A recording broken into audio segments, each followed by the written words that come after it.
Liftoff will start in T-minus 10 seconds.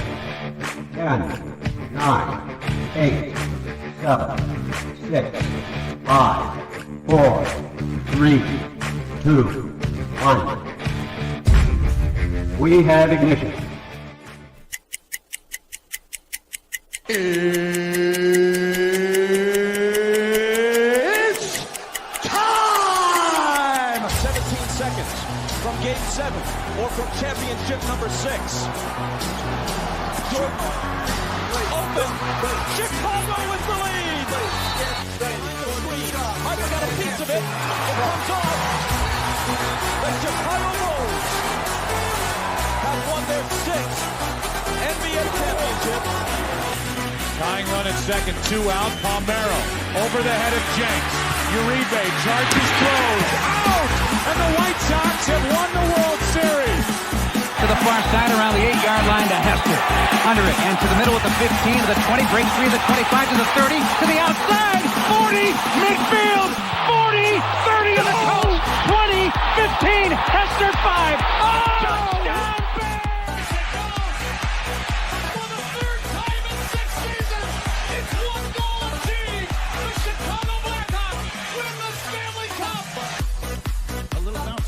Toward Bryant. He will glove it in front of Rizzo. It's in time. And the Chicago Cubs win the World Series.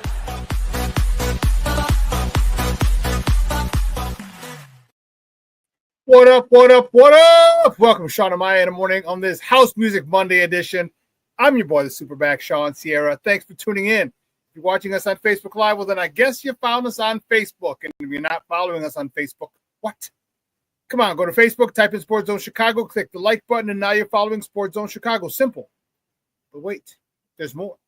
Go to the show's page, go to Shawn and Maya in the morning, like that page as well. So not only will you be following Sports Zone Chicago, but you'll be following Shawn and Maya in the morning as well. If you're watching us on our YouTube channel, excellent. And if you're not subscribed to our YouTube channel, for real, come on, guys. Go to YouTube, type in Sports Zone Chicago, click the subscribe button, but also click the notification button. That's the little bell next to it. That'll let you know anytime a show from Sports Zone Chicago is going live. Get it? Got it? Good. Now, if you watch this on our mobile app, yay. Come on, please don't tell me you didn't know we had a mobile app. Come on, baby, go download it. So wherever you get your apps from, it doesn't matter. Whether it's iTunes or Google Play or Amazon, Walmart, Kmart, 7-Eleven, Zayre, Zemsky, Macy, Montgomery Ward, Woolworths, Webolts, Gold Blast. It doesn't matter where you get your apps from. You go there, you type in Sports Zone Chicago, you download it. You take us with you on the go, so not only do you get Shawn and Maya in the morning 3 days a week, not only do you get our other live shows throughout the week, not only are they archived there like they are on Facebook and YouTube, but I'll tell you what, we give you a slew, and I mean a slew of articles thanks to my man Clarence Council III. Big up to Clarence for keeping you abreast of all articles Chicago sports related. Now, if you're watching this on our Roku channel, I like that kind of party, baby. And if you don't know, you better ask somebody. Sports Zone Chicago, we have our own Roku channels. If you have a Roku television in the house, do us a favor. Download Sports Zone Chicago's channel to your television. Put it there next to all the big boys: Netflix, Hulu, Apple Plus, Prime, HBO Max Plus, Disney Plus, Stars. Oh yeah, Saturday, Friday, baby. Stars Friday. Power Book 3, Raising Canaan. The final season starts this Friday. That's what I'm talking about. But I digress. Download our channel to your television. Put us right there next to the big boys. You can watch us on the big screen. Hell, run a big screen, right, Mickey? Ficky, now. Now, you can also tweet the show. You can tweet us at Sports Zone Shy, that's CHI, at Sports Zone Shy. Now, if you want to follow me, just me personally online. Want to know what I did? Let me tell you what I did. I made it nice and easy for you folks. Nice and easy. One handle for Facebook, Twitter, Instagram, Snapchat, and TikTok. All one handle at the Shawn Sierra. And I got a great show, but I need you to get interactive. So whatever platform you're watching us on, whether it's Facebook, YouTube, or our mobile app, if you have a question or comment on that platform, it'll come up here in the thread. We'll put it up on the screen. We'll incorporate it into the show. And that, my peoples, is what makes this the best Chicago morning sports talk show around. And that's you. So bring them all, baby. Questions, comments, smart-ass remarks, because ain't nobody scared over here. Like The Rock said, baby, don't sing it. Just bring it. Let's see. Man, let's check the chat. It's going early. Cornelius Squalls, what up, Sports Zoners? Cornelius. Charles McDavid is in the house. Charles, what up, Papa? I was just going through my pictures the other day and saw the picture of us from Soldier Field. That was good shit. Good shit. Rashawn Walls in the Mickey Ficky house says, what up on a House Music Monday morning? Man, baby. Not that, man, I feel good. Good CrossFit workout this morning. No burpees. Good workout, man. I felt really, really good. My man, Armando Emeterio, Lara Jr., my man Junior's in the house. What's up, Papa? Thank you for tuning in. Black Diamond's in the house. Top of the morning, gang, and bear the freak down. That's what I'm talking about, baby. Yes. Shode is back in the house. Top of the morning. Good morning, sir. Thank you so much for tuning in. I appreciate you. I appreciate it. Slick Rick is back in the house, baby. Good morning to all. And bear down. Rick Gonzalez is in the house. Bear down, baby. That's what we're talking about. Listen, I don't know a lot about a lot, but I do know this. More of the usual suspects will chime in as the show goes on. That, my peoples, I can promise you. That. I don't know a lot about a lot. That, I can promise you.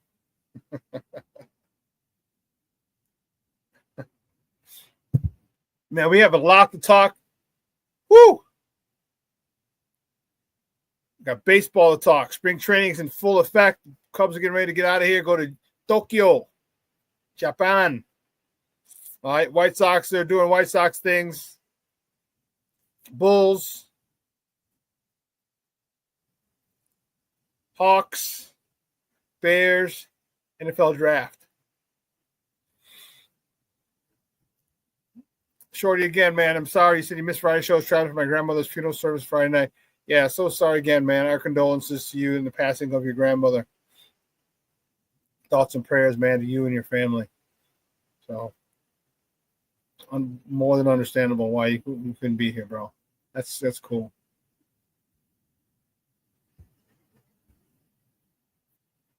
But, man, we have a lot to talk, and I'm fired up about it. I am really, really fired up about today's show. We had I don't know if you saw it on Facebook. There was a post. It was about, I think it was a sergeant in the Army.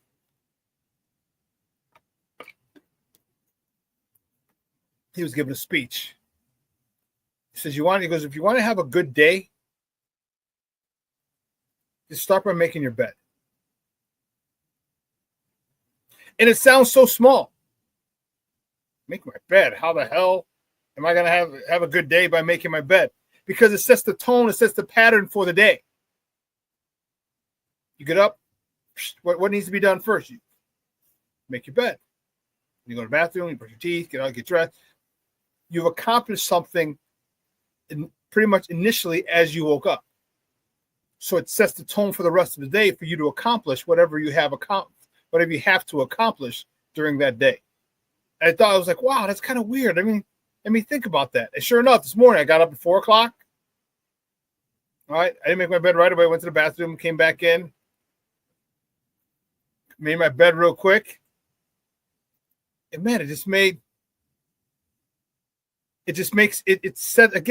the tone. It's a precursor to the day. Sounds small and insignificant. God, it makes a big difference. Then I had a great workout this morning. Man, I had a really good workout. I was fired up. I was sweating like a sweater. If you saw, I'm telling you, if you're not following me on Facebook, follow me on Facebook. I go live usually after my workouts.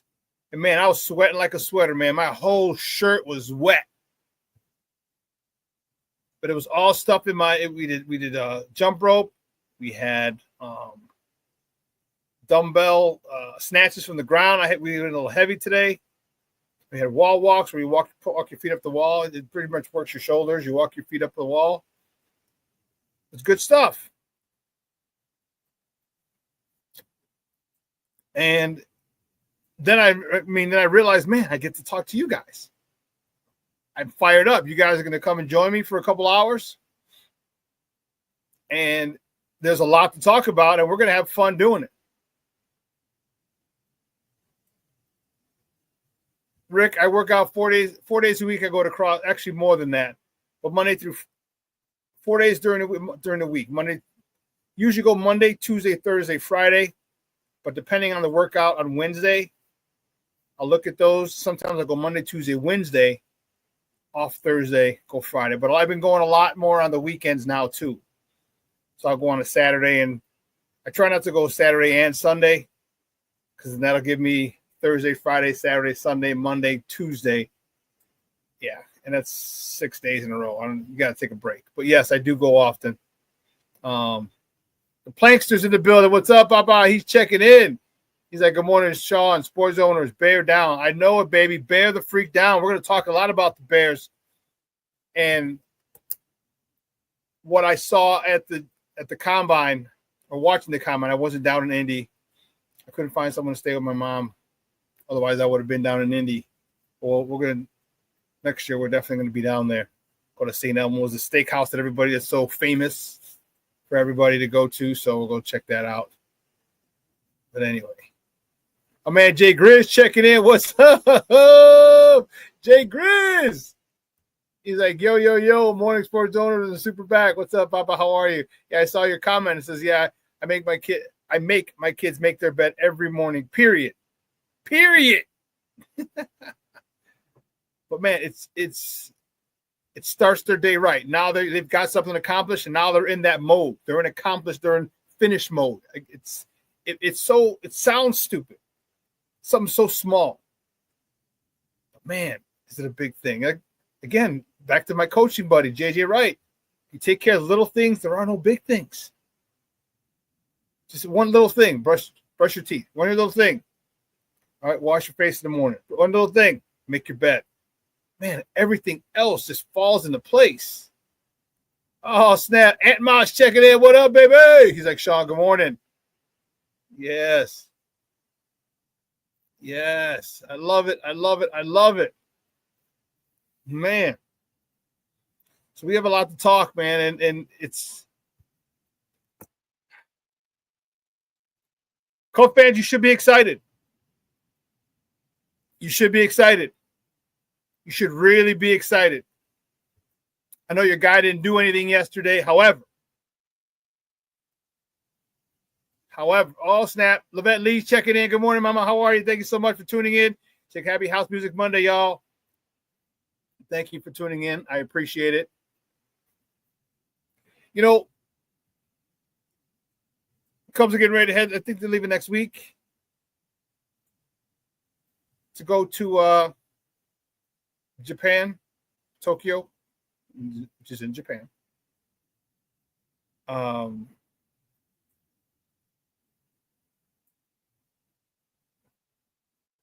they have some good things going.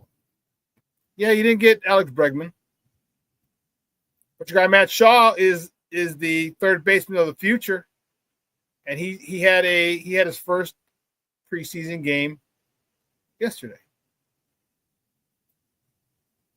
Now, he was 0 for 3.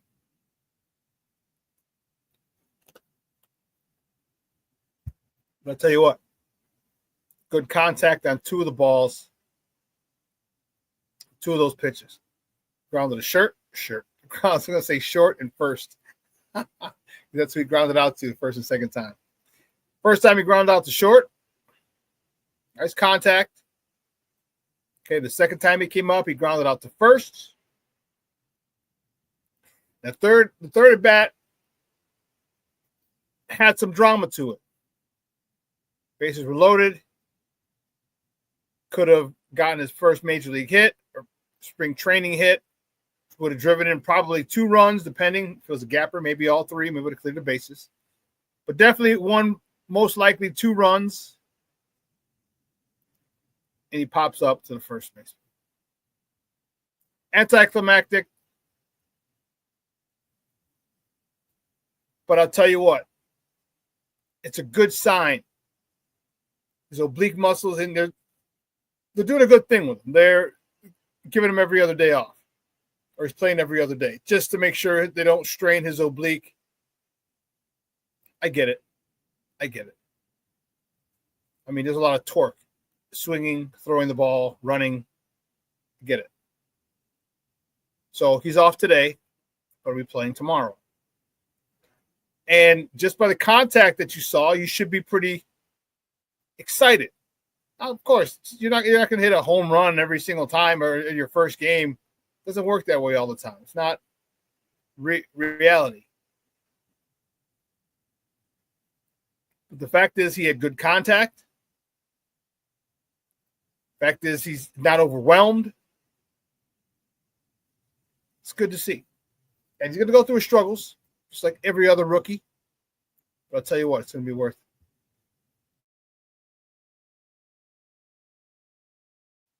Pardon me. King Book of World checking in. What's up, Papa? How are you? Says salute, chat, and Shawn. Oh, when I sneezed, I just got cramp. Oh, that wasn't fun. That wasn't fun. Oh, goodness. Oh, I got to stretch because that hurt. I just didn't say it hurt. It just started cramping. And I'm drinking water, too, which is good workout today. But, guys, let's get to it, man. Let's get it crack-a-lacking. We got a lot of them. I forgot we got a lot. I got to hurry up. We got to go. Yeah, got to go.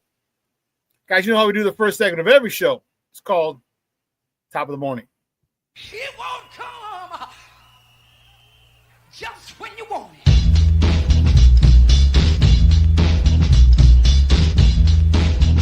Top of the morning to you. Top of the morning to you. Top of the morning to you. Yeah, the first Top of the Morning topic. See which way do we go? Which way do we go? I will start here. The White Sox, baby. Tough one. Tough one for my boys. Yeah, they're White Sox. Stay at home. There's the visitors yesterday. They fall to the Los Angeles Dodgers. Those Dodgers 6-3. Davis Martin. Start of the game, no decision. Man, 2 perfect innings. 2 innings pitches, no walks, no hits, 3 Ks. Man, he froze. When I say froze it, he froze it, Shohei Ohtani.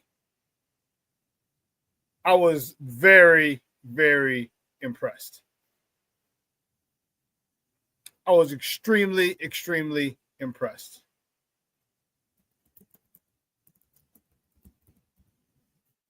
You know, it was one of those things. The pitch was just nasty. The pitch was nasty, and I'll tell you what. Shohei didn't like it, but he walked off. Shohei's not the type of guy to show up and umpire. You know what I mean? He's very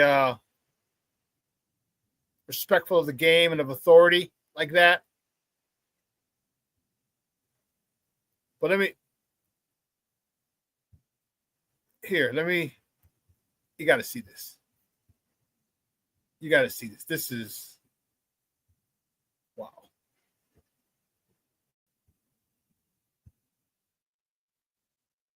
Let me take this down.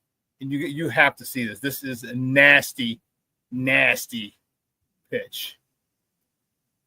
Peep this.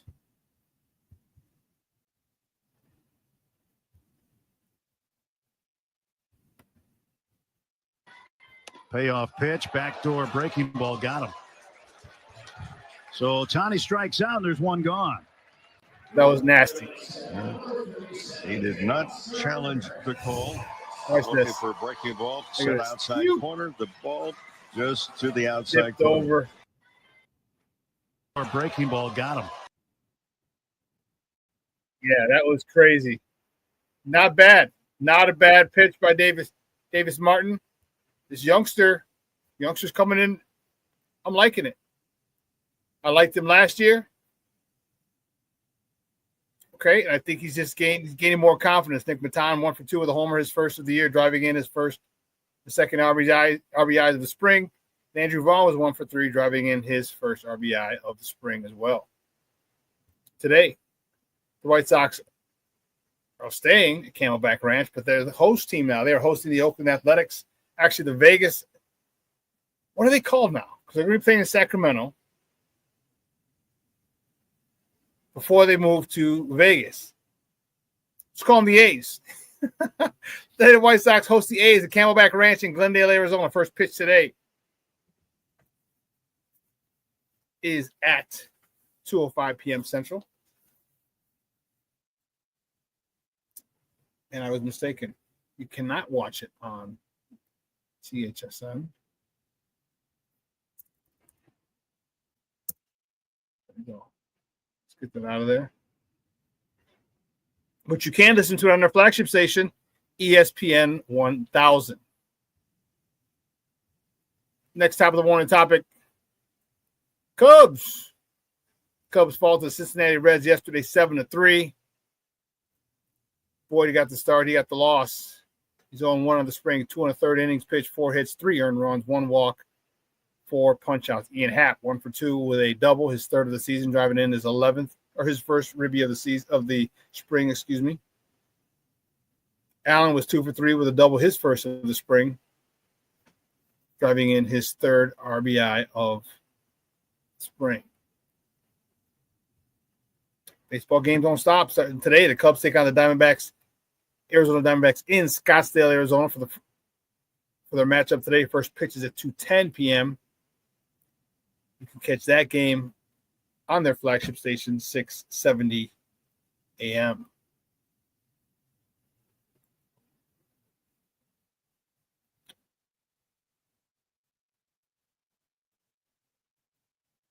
Wow, we got a whole bunch of comments here.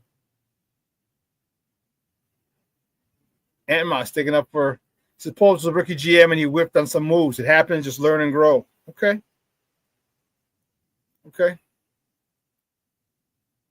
Russell Webster checking in. What's up, Papa? How are you? Good to see you back. Said Armand Membo, 10th overall pick in this draft. He's another one and another one. See anyone else?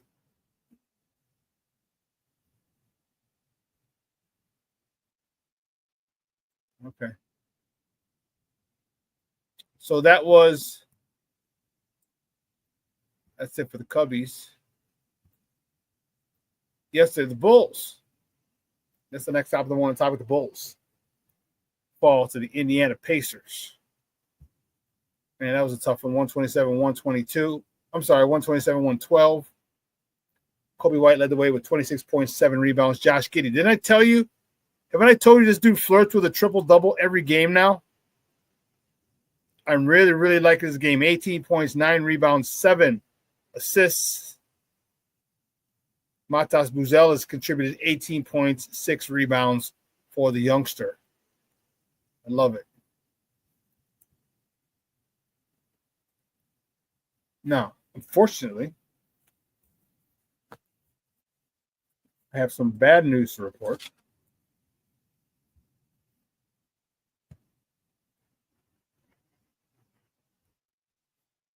Bulls guard is Chicago's very own, Morgan Park's finest.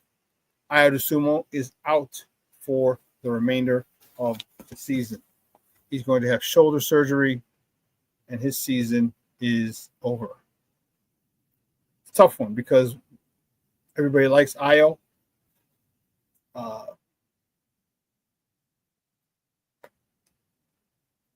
You have seen the growth and the development of Ayo in this system, along with Kobe White. You just would have liked to have seen him finish the season strong to come up to start for next season. But unfortunately for Ayo, his season is done. That sucks. I feel for him, man. I feel for him. Keeping it moving. On Saturday, the Blackhawks. That's what I'm talking about, baby. Blackhawks beat the Anaheim Ducks and Emilio Estevez, Charlie Sheen's brother. You know what I'm talking about? You're old as hell. They beat them 6-3 out in Anaheim. Soderblom stopped 28 of 31 shots. Kaiser. That's his second goal of the season. Patrick Maroon, his fourth goal of the season. Table, Teravainen lit the lamp for the 14th time. Eric Reichel, his 6th time of the season. And Ryan Donato lit the lamp twice for his 20th and 21st goals of the year. Blackhawks took yesterday off. Came back home, and tonight they host the LA Kings at the United Center. Puck drop is at 7:30 p.m. Central. And so they go out to Cali.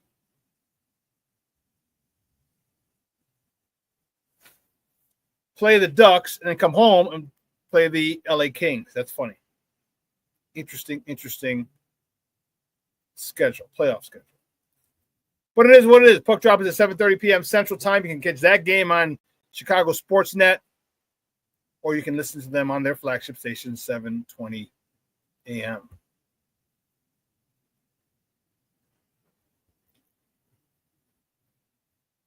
Here's the thing that I'm really, really happy about. Next top of the morning topic. WNBA announced that the Chicago Sky, excuse me while I kiss the sky. The Sky will play two regular season games against the Indiana Fever and Caitlin Clark. Those two games have been moved from Wintrust Arena to the United Center. Those games are June 7th and July 27th. June 7th, July 27th. It's the first time a WNBA game is going to be held in the United Center. And Caitlin's the draw. Caitlin's the draw. Jay Gris said Blackhawks traded Seth Jones over the weekend too, right? So yes, they did. Yes, they did. Seth Jones was traded. The Florida Panthers. He got a couple of nice prospects back. He requested a trade the week prior, I believe. Or maybe 2 weeks. And they acquiesced and got him. Got him a trade. But I'm fired up. It's going to be great having the Sky play at the United Center. Now, the question is, can they sell out? Caitlin Clark is definitely the attraction. I think the Caitlin Clark Angel Reese rivalry will put it over the top. I like that. Okay, I like that. The Sky are hoping to break, this according to Annie Kosovo of the Chicago Sun-Times, the Sky are looking to break their largest single-game attendance record of 16,444 set July 13th of 2016 against the LA Sparks at the All-State Arena. So this isn't the first time. Well, remember, that's where they were playing before they had this built. Wintrust Arena.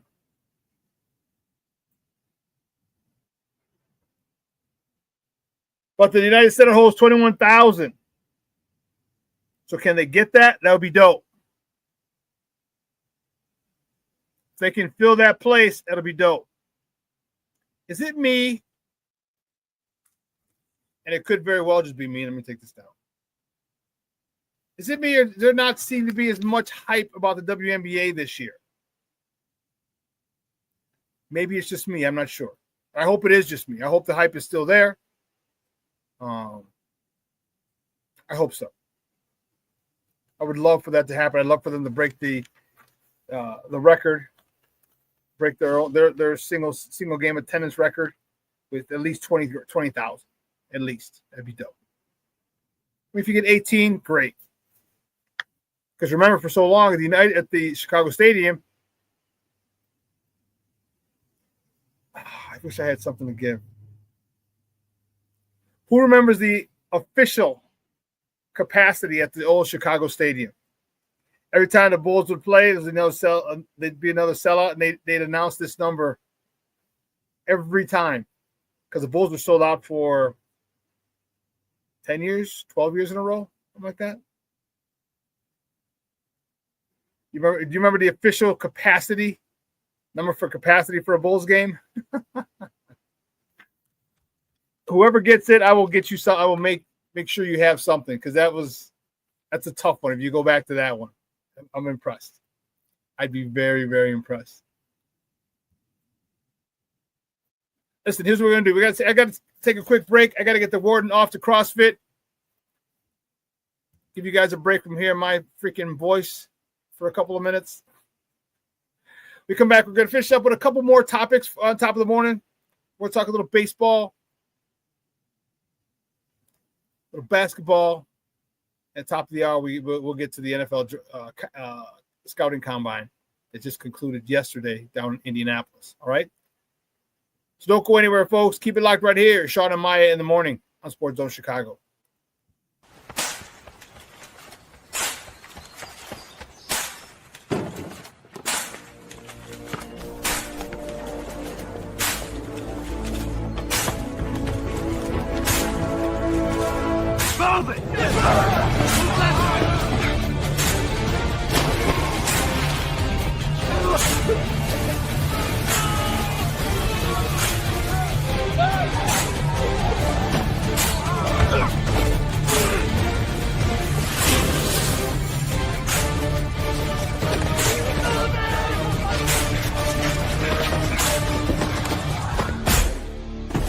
Many will hear the calling. Few will earn the title. United States Marine. The few, the proud, the Marines. Hey, it's your boy, the SuperBack, Shawn Sierra, and be sure to follow Sports Zone Chicago on all social media platforms, on Facebook, Instagram, and our Roku channel. You can find us at Sports Zone Chicago, and on Twitter, we are at Sports Zone Shy. Also, be sure to download our mobile app so you can take Sports Zone Chicago with you on the go.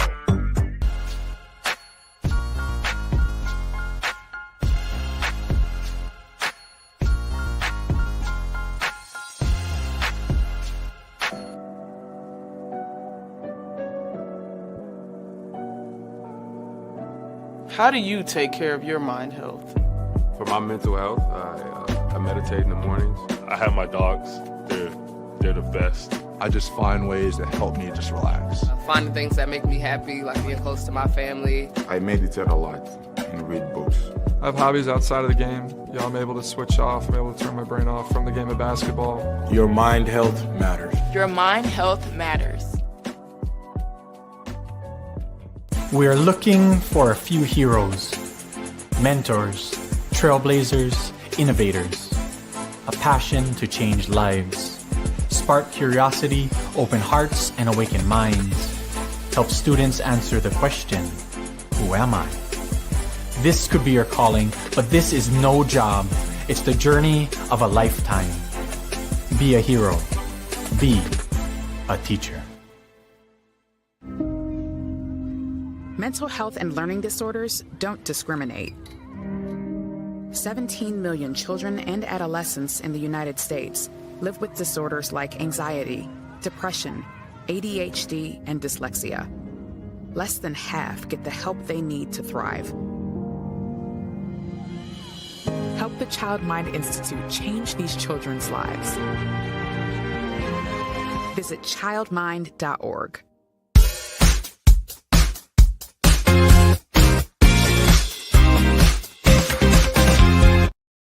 Collins was last to touch. They're not going to waste a challenge early, though. There's White. Good moves on Nimhard. Yeah, nice move. Got the ball inside. Shot blockers in the league. They are without Benedict Matherin. Second straight game he's missed with a wrist injury. Nice pass, Buzelis to Collins. I'll tell you again, just high-low action. Long distance pass. Too much room to cover. Good job by Phillips to recover defensively. Lead of the clock, gotta go. Behind the back, Collins lets it fly. It hits! Bang, bang, bang. Give me the hot sauce. Sack. Another chance for the Bulls. Jones, lob for Buzelis. Oh, nice play by DJ. Again, he set that up nicely. Took his time. Welcome back to Shawn and Maya in the morning on Sports Zone Chicago. Those comes courtesy of Chicago Sportsnet. Those are the Bullies from yesterday down in Naptown. Well, they're down in Naptown too with the draft. There you go, baby. Hey, baby.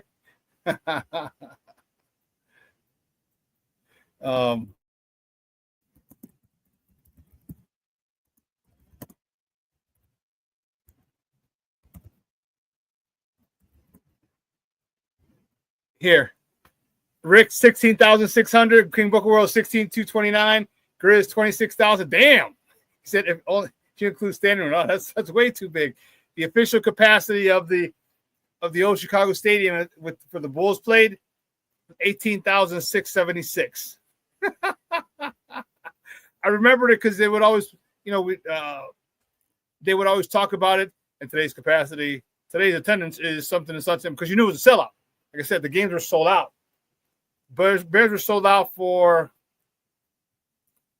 the Bulls, excuse me. They were sold out for like 10 or 12 years. And, 18,676 was the official capacity. That's crazy. That is nutso. Let's see what else. What else we got? Peep this. So, according to Ian Rappaport, he's got his ear to the ground. According to Ian Rappaport, the Chicago Bears are expected to announce a new stadium. Their new stadium will end up being in Arlington Heights. The Bears are supposed to drop off or submit traffic displays or diagrams and how they're going to get it, how everything's going to work logistically. How people are going to get to and from the stadium, the traffic, the trains and everything like that. They're supposed to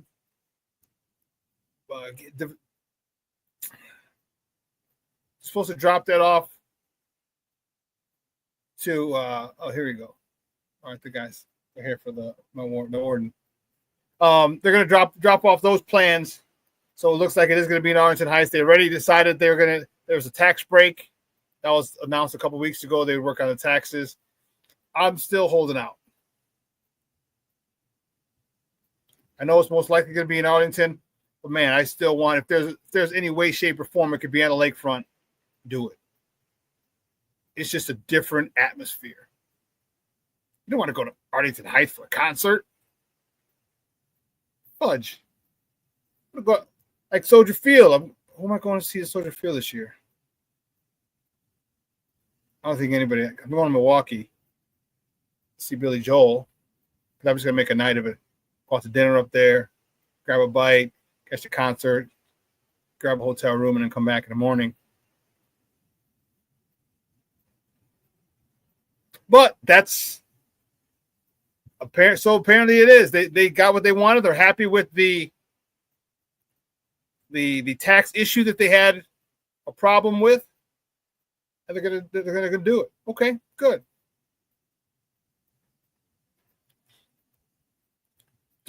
Shovels will be in the dirt this year. That's what Kevin Warren said. And what's funny is we are in such a microwave society. It's got to be right now. I know, isn't it? Let's look at that again. That's funny. And the rendering. Jay Chris, your crazy ass. What the hell is that supposed to be? An ice cube?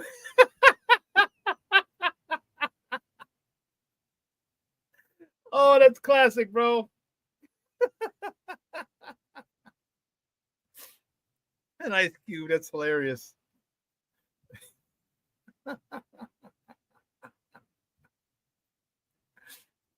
Really? King Booker World said, I've been a Soldier Field for everything except the Bear game. Well, King Booker World, you got about 3 or 4 more years to go before there'll be no more Bears games at Soldier Field.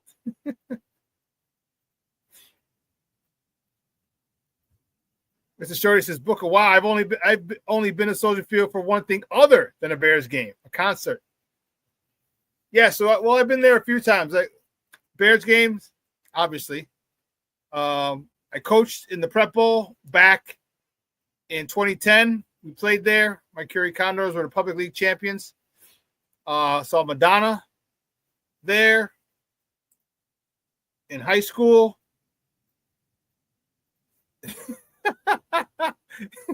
King Booker, I went to a damn XFL game. It was like minus 27 degrees. I left the third quarter. Was that the Chicago Enforcers? Oh, dude, that's hilarious. That is hilarious. And we also didn't I see who was at Guns N' Roses? I think GNR was at. I saw GNR at Soldier Field. And their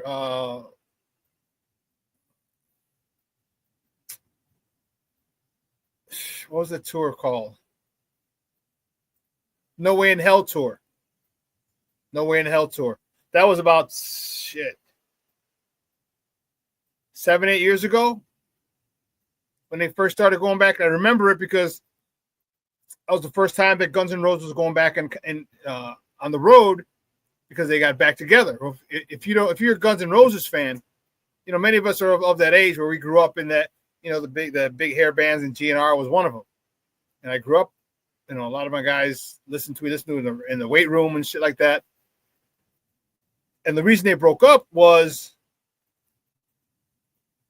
yes, Junior, Who's That Girl tour, 1988. That's it. That's the one. We were there at the same time. Well, the reason Guns N' Roses broke up was because Slash. Oh, and I also saw a Chicago Fire game there as well. Shut up! Russell Webster was there too. That's classic. Oh, that's awesome. Emma says glam rock.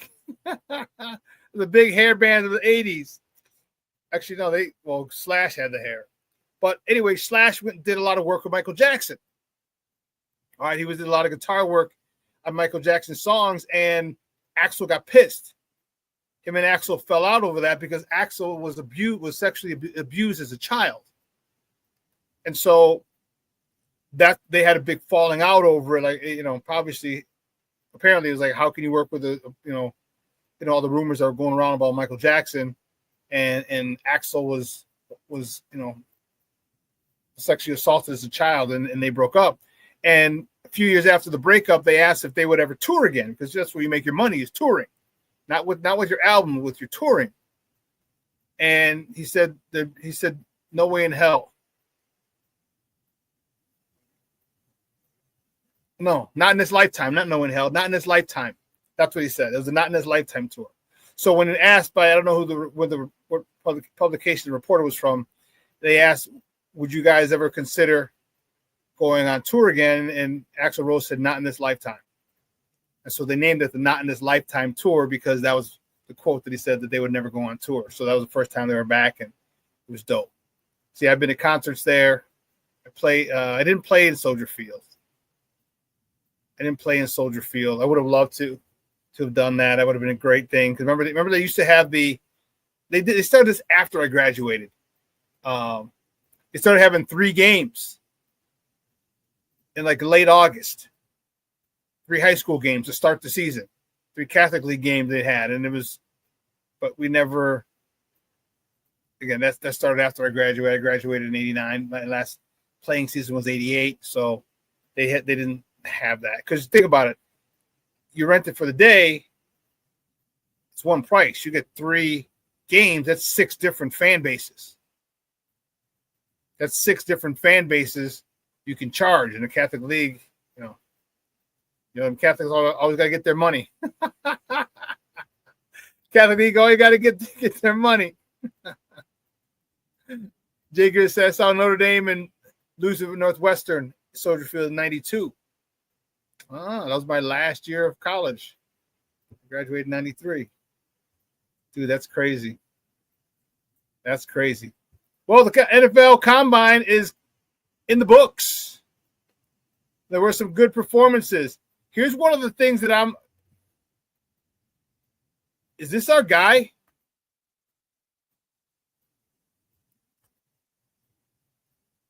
Is this our guy?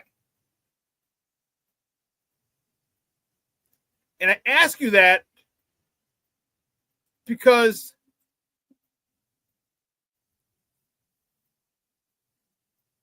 he is.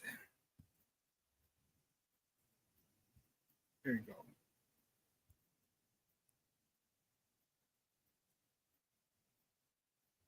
What did I got to do? No, home.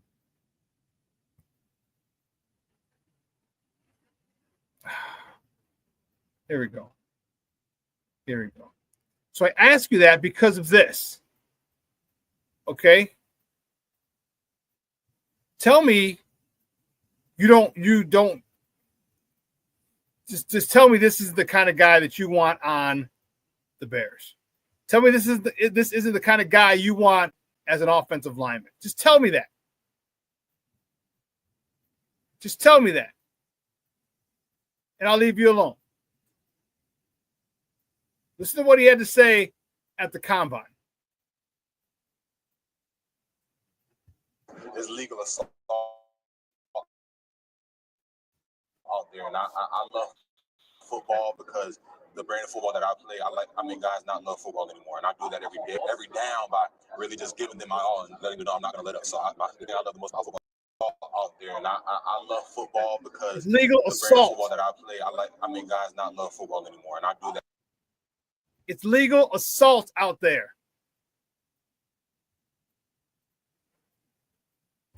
That's what I'm talking about. Now, Will Campbell had a great. He looked smooth out there, very smooth. Okay, Kelvin Banks, same thing. Those guys might be gone. There's still a good chance that those guys might be gone. So, if they're gone, I like this young man. I like Tyler Booker, 6'5", 325 out of Alabama. He's got an attitude, man.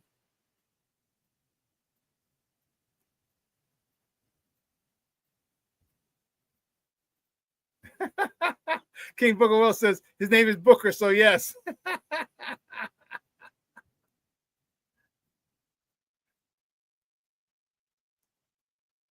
Shody says, I get the lakefront, it's beautiful, but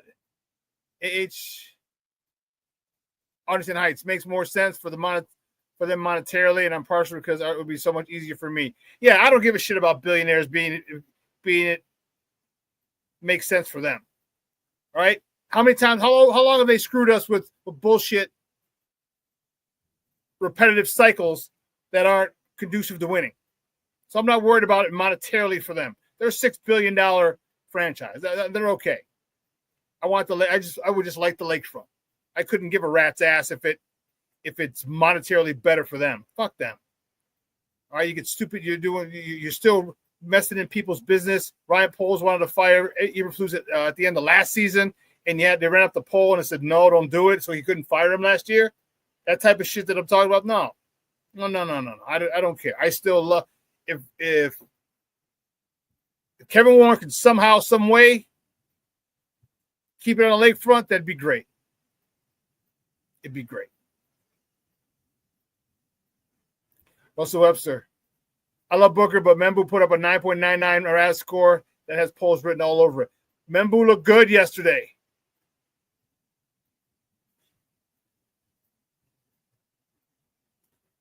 Membu looked real good yesterday. Oh, snap. Off the dub is back. What's going on, baby? We missed you. He's back at it, baby. Back here. Black Diamond says, I know where you're going, Shawn. Trade down it and get him if Graham isn't there. If Graham is there, you do not pass him up. Yeah. I don't think Black Diamond, I think you and I both know. I don't think Mason Graham's going to be there. Or are you talking about Jared Graham, Oh, that's Jared Grant. So you're talking about Mason Graham. Yeah, Mason Graham's not going to be there.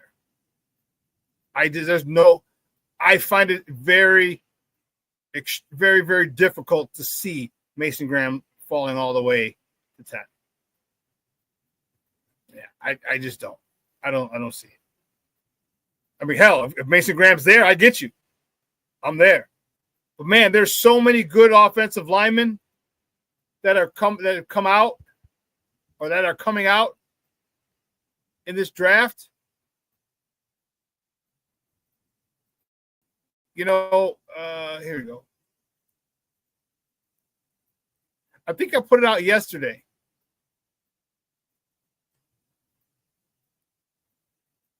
This is my top 4. And here's why this was my top 4.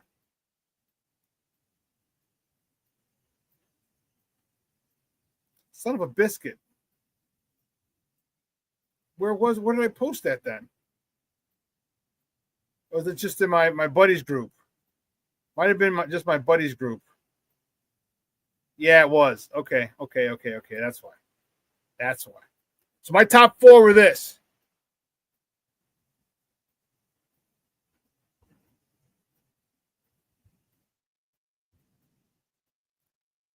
I'll make a banner of it, so give me a second.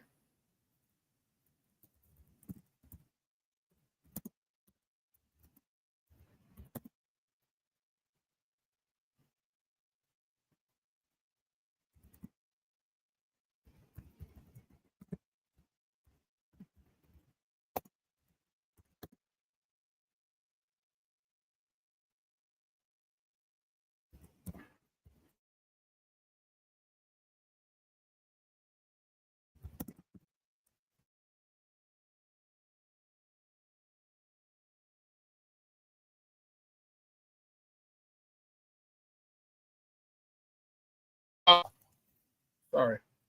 What the hell that was about? The reason I picked this last guy.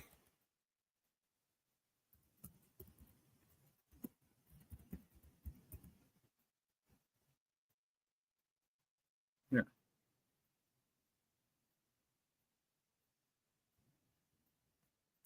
Will Campbell. I'd love to get Will Campbell. I like his attitude. He's played in the SEC. All right. Arguably the top tackle out. Arguably he's in the top 2 tackles. Number 2 guys, the other guy you'd argue who's in the top 2 tackles, and that's Kyle Banks. What about Kyler Banks? Was it Kyler Banks? Kyle Banks. Okay.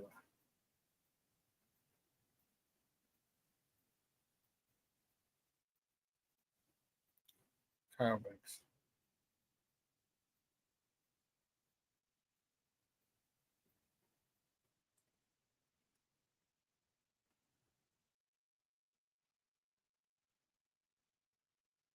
I don't even remember. You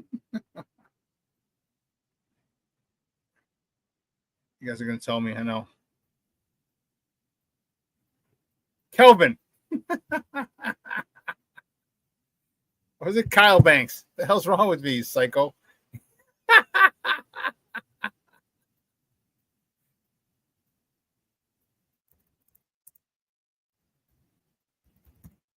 There we go. Those are the top 2 tackles in the draft. All right, and they said they would consider maybe bumping him inside. Like I said, I'm okay with the left tackle if you keep him for one more year, and that's Braxton Jones. The guard play is where we need. Tyler Booker, number 1 guard coming out this year. Attitude. They also talked about he's a leader. The leadership qualities of this young man.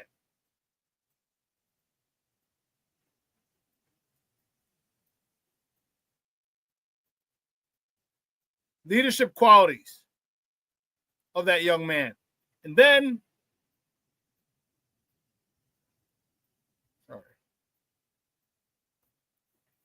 Ariante Ursary. And you're like, who? Tackle from Minnesota. They had a player survey in the Big Ten, and he was the one that people had the most problems with. He's the one tackle that most defensive ends, edge rushers, said they had the most problem with.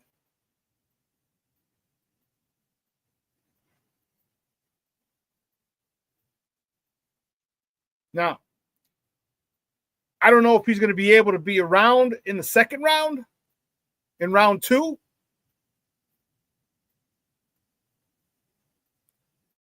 Man,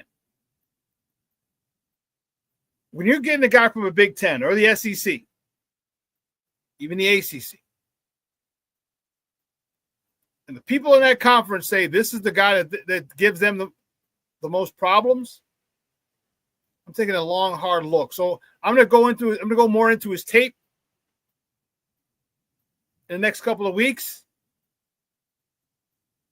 because this is what the combine is for. All right, the underwear Olympics, you're not going to tell me this guy can play because he's running around with no defender, running around with no receiver to cover, no offensive lineman to get by, no defensive lineman to hold out, no defensive lineman to knock down, to pancake, not pulling to knock down a linebacker. It's not what the combine's for. I don't need that. You don't get that at the combine. So don't tell me, oh my God, the combine is crazy. It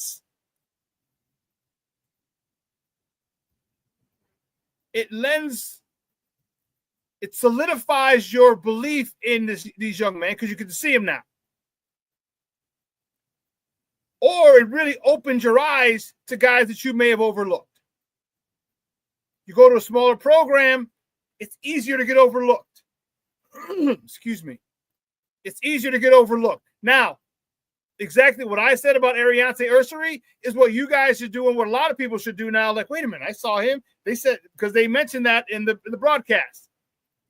And they're like, this is the guy that in the Big Ten, they said this was the guy that most edge rushers said they had a problem with. So now I got to go back and see, why is he so much of a problem? Because if he's a problem, because if coming out of you still got those guys from Michigan who had to play him. You had Abdul Carter who had to play him. You got a whole bunch of studs that played this guy. And if this guy is the one to give everyone the most problems, I want to take a look at him. So the good thing about we were talking about it last week. One of the great things about the combine, best thing is it confirms what you've seen on film so far, but also allows you to say, hey, maybe I need to look at this guy. He's got good measurables, and maybe I didn't give him enough love because some people develop slowly. If he wasn't on your radar last year because he was behind someone, okay, it's easy to overlook him. Very easy.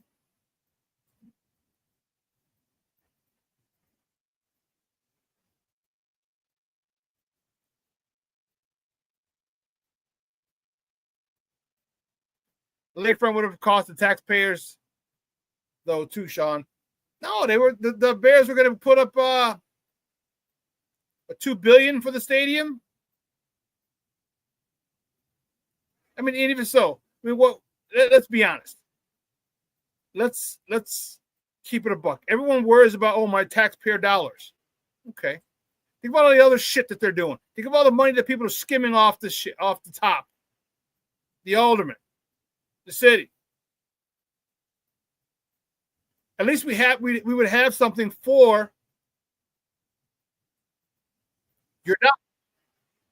All right, you're gonna go there. You're gonna go to a football game. You're gonna go to a concert. You're gonna go to whatever else they had decided to have there. The Big Ten championship game, the NCAA Final Four, WrestleManias. You're gonna go to all these things. So there's your tax dollars at work. And you're still gonna get taxed when you park.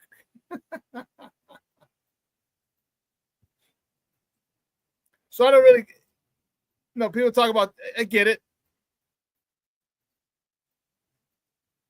but it's a money-making society. if you get something for it, like you'd have one of the top-notch or probably one of the best facilities in the NFL. We're going to get a Super Bowl because of it. See, that's the thing that sucks. It's like you're in Arlington Heights. Like the Super Bowl is going to be in Arlington Heights. Does Arlington Heights have the infrastructure? No. Where are people going to stay? Chicago.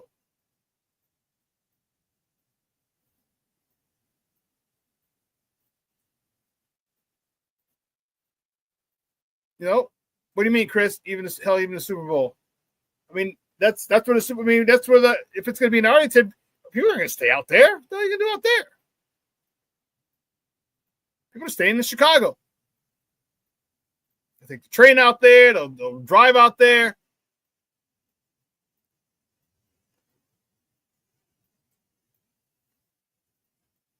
But we're going to get a Super Bowl because of a new stadium. Enclosed? Come on, man. Closed stadium? That's what I'm talking about.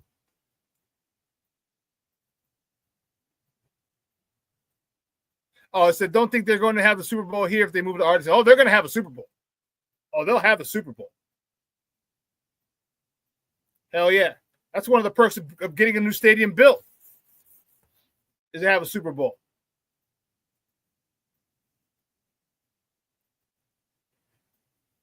Yeah, they won't. Cornelius says Chicago businesses are going to lose a lot of money. They will lose money. I don't know about how much they're going to lose. Because if you're flying into, O'Hare, which would behoove you if you're coming out. I mean, it's the second largest airport busiest airport in the country after Atlanta's Hartsfield. You could stay in Rosemont. You can stay in Schaumburg. There's a lot of, you're right. You're right.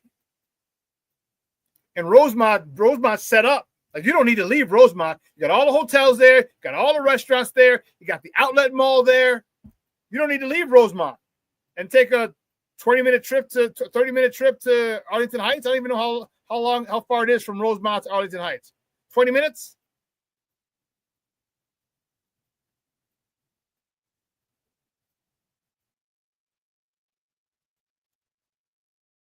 Off the dub. No, that's not going to be a retractable one. They already said it's a dome. It's not retractable. It's going to be field turf. That's what they're doing.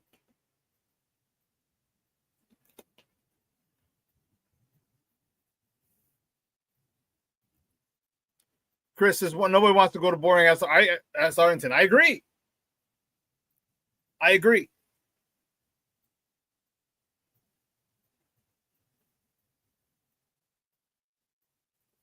Shawn says it costs $4.7 billion for a new stadium, and it's too costly for all taxpayers. Well, listen, it's only 2.7 because the Bears are going to put up $2 billion. 2.7 billion. The Bears are going to put up $2 billion for a new stadium. Then they're going to get help from other people, from the city, I think, because it's going to be jointly owned by the Bears and the city. That's where they're going to get their help. I get it. People talk about, they can have all this and all the land and everything. Cool. No one wants to go out to Arlington Heights. No one. Except the people who live out in Arlington Heights in the Northwest Burbs.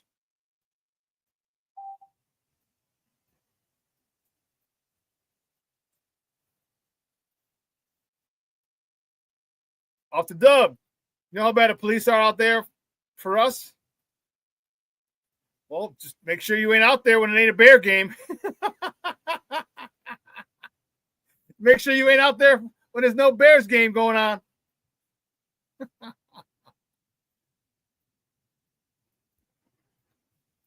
And I hear you, and don't get me wrong, I understand all the positives. Cornelius said, once you get out there, you become a captive audience. See, the thing about it is now it's downtown, so people come from anywhere. Now it's to the north side, northwest suburbs. It's a long way. A lot of people. In the city, south side, south burbs, southwest burbs, Indiana.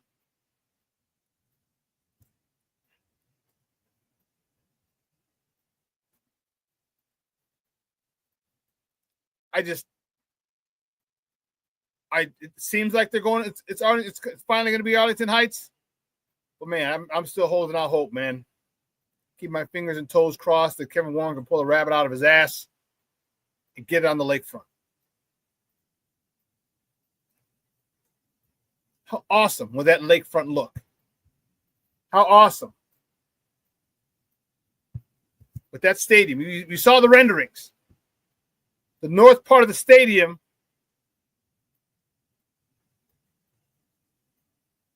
would be glass looking out onto the skyline.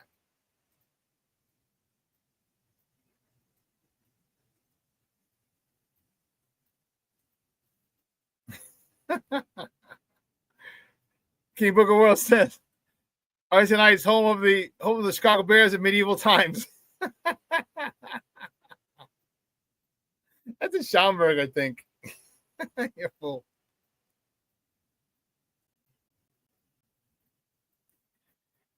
Rick says, I can't see Warren giving up on the city.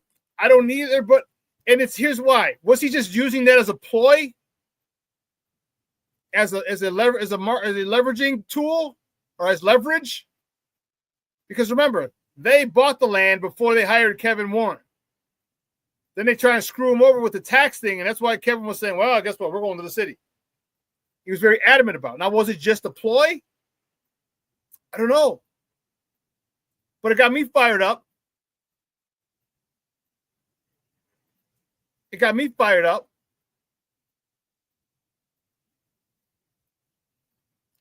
You know, and everyone, it's so funny, again, how we talk about the Stockholm Syndrome.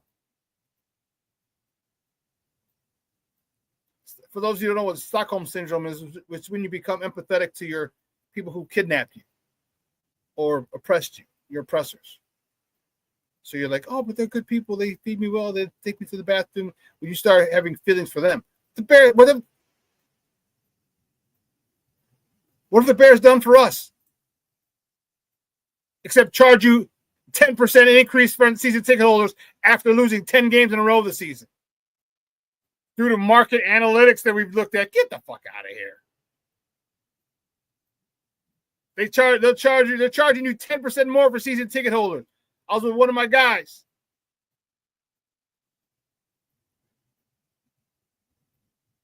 Chris, you were there. He said they went up a stack. $1,000. $1,000 they went up for his tickets. He's coming off a 10-game losing streak. Would have been 11 if he didn't win the last game. We'd still. And you're going to bump up ticket prices? $1,000?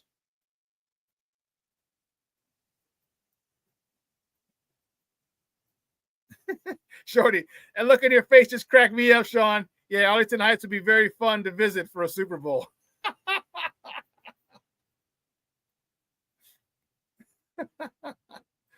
For the Super Bowl, everyone will be going to Chicago. No, Rosemont will be packed. The city will be packed. Because remember, the NFL world's going to converge on it. Like they did Indy.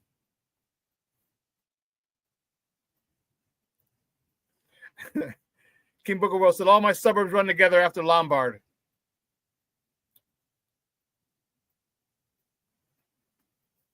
You know, so I'm not enough of the Stockholm Syndrome. You ain't done shit for me. If you had a good product and we're consistently perennial playoff participants, okay, I can see that. What have you done? What have you done? What have you done for me lately? Eddie Murphy, Janet Jackson. What have you done for me, Eddie?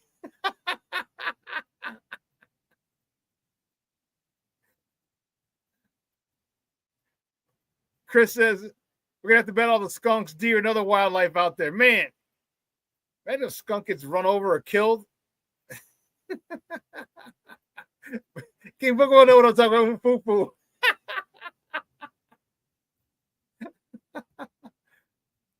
What have you done for me lately? You ain't done shit for us lately, except increase the prices of tickets for fans, giving us a shit product, giving us selecting coaches that can't coach. selecting players that can't play, giving big contracts to players who can't play.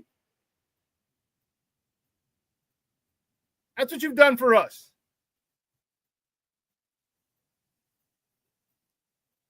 You know, if the prices in Kansas City go up, can you bitch about it? No. When the Bulls tickets were the highest tickets in the NBA, could we bitch about it? No.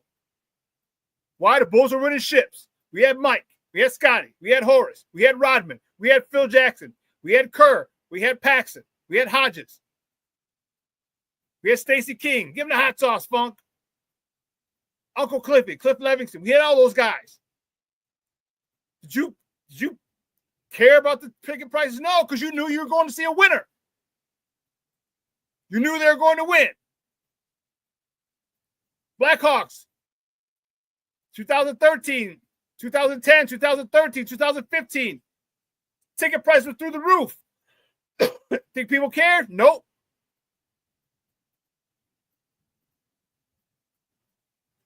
But the Bears want to charge you after they lose 10 games in a row this year. 10 games in a row. That's what they've done for us. So I'm sorry. Please forgive me. Shit, you damn right we had Jack Haley. That was Dennis Rodman's handler.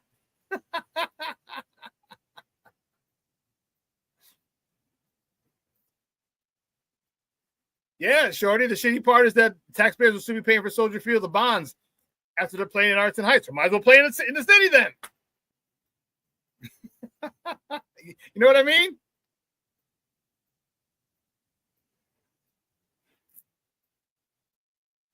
Like, I don't understand how they, and maybe it's probably just the land.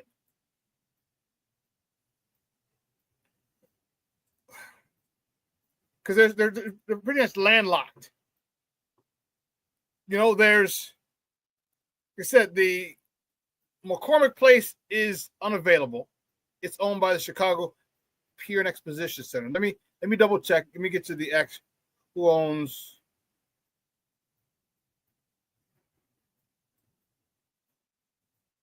Metropolitan Pier and Exposition Authority. Metropolitan Pier and Exposition Authority own McCormick Place. Like I said, that would have been Rick. Dude, you listen, huh? He's like, Warren loves his skyline and cranes. He always talks about the cranes. We got to get the cranes in the building. I walk in and I see cranes. I mean, it's building, it's commerce, development.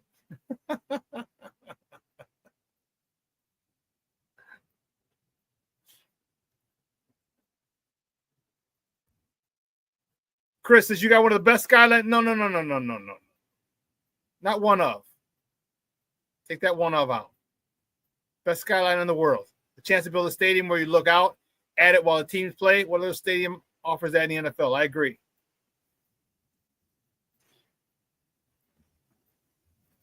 No, a dome would have ruined that. No, you saw.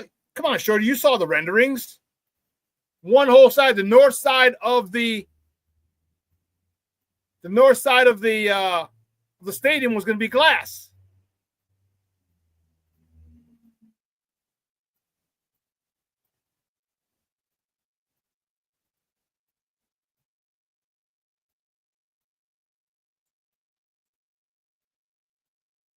There you go. Here,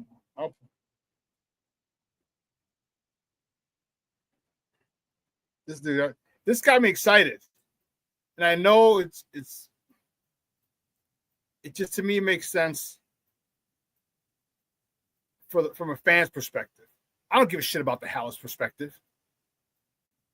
I don't. Sorry, baby. Don't. Okay, because you ain't. What have you done for me lately? Not much.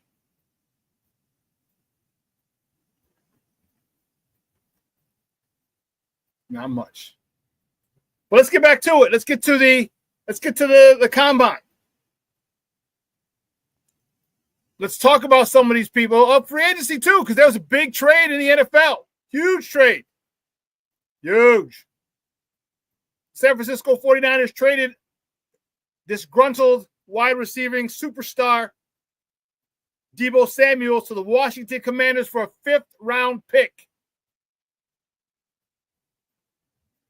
5th-round pick.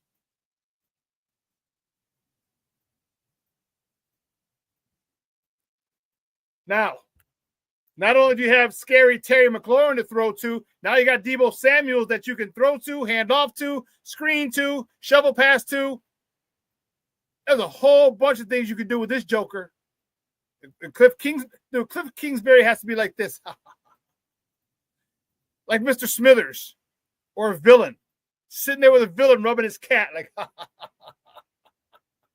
what I can come up with. What can I concoct now?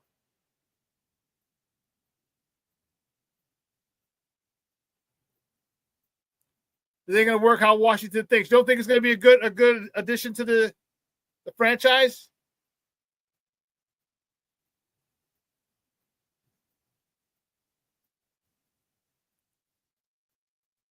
Yeah, but here's the thing. Chris says Deebo is more worried about his wardrobe than him playing football. Well, Deebo, when you get to a spot that's winning, that curbs a lot of your selfish tendencies. All right, because they got a nice little culture over there now.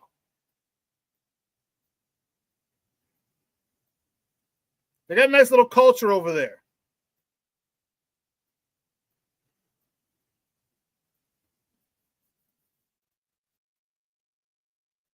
You add that to the mix. Now all good teams have at least 2 wide receivers. At least.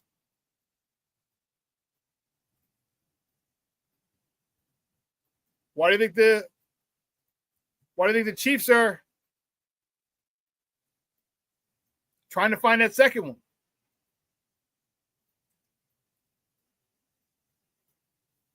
Russell says now Deebo can sit on Washington's bench. He ain't sitting on Washington's bench. He ain't sitting on their bench. He's got a grip. His cap hit this year is a grip. Let's see. What's his contract? He got 1 year left. Know that. Let's see what his contract is.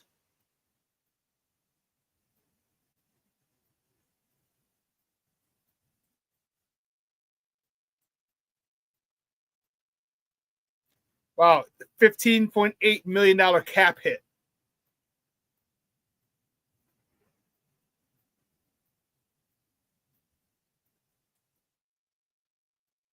Wow. Yeah, void. He'll be an unrestricted free agent, so he can void out the end of his deal.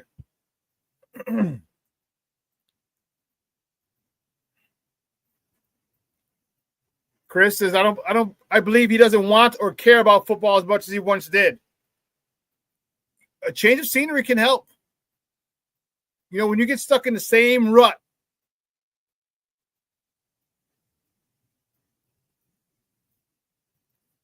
and to your point, you said his body is taking a beating over the years. Yeah, which is exactly why. Now he doesn't have to do everything. Now you got Robinson at running back. Real good running back. As long as you don't get shot again. Got scary Terry McLaurin.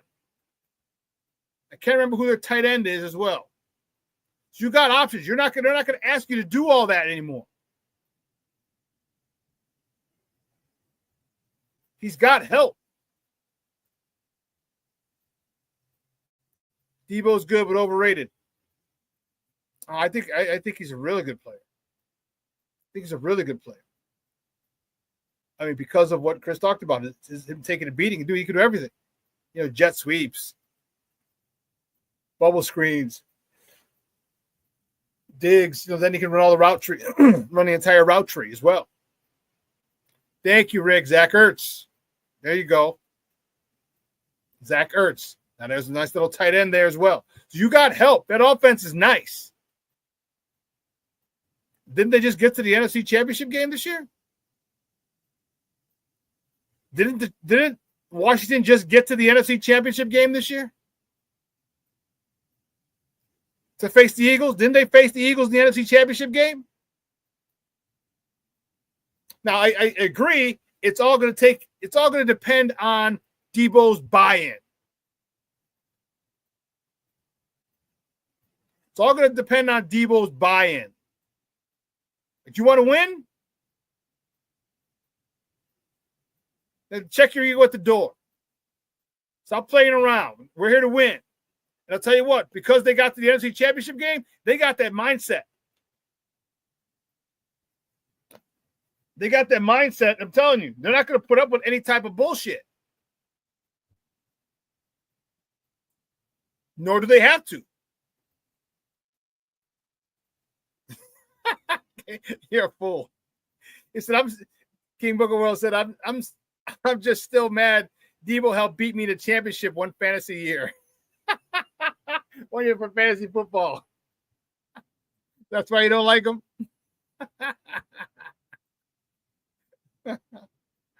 Washington's turning into a little Mickey Ficky problem, man. They're turning into a Mickey Ficky problem.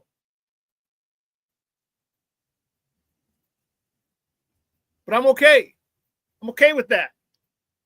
Because I like what the Bears have. The Bears aren't that far off. We can redo this offensive line in a year. You draft Dahlman, 26 years old. Give him a 5-year deal. Man, now he's at 31. We don't got to worry about getting his replacement. Good health, notwithstanding. We don't have to worry about getting his replacement for 5 years. In that time, we should get to and potentially win a Super Bowl in 5 years. We got the receivers. DJ's locked up. Rome's on a 5-year deal, or 4-year and an option, which they're going to take.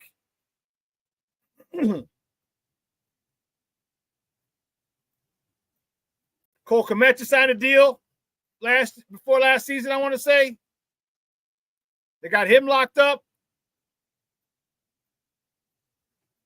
So you need help on the line. You get Darwin. What if you get Will Campbell? 4 or 5 years, you can lock him up. Now it's right in line with that in our Super Bowl window. You get Tyler Booker. All right. Even if you get what's my man? Ariante Ursery. Ariante Ursery. You get him in the second round.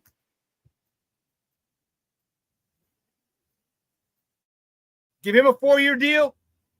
I like it. It's very good. It's awesome, the fact that this draft is deep in offensive line. I'm not in a draft. Free agency. Some good guards out there. Good guards out there. And then you can draft. There's a good offensive lineman in this draft as well. So you can get them free agents and draft, redo that offensive line. You come out with a brand new starting 5, probably 4, maybe 3, maybe 4.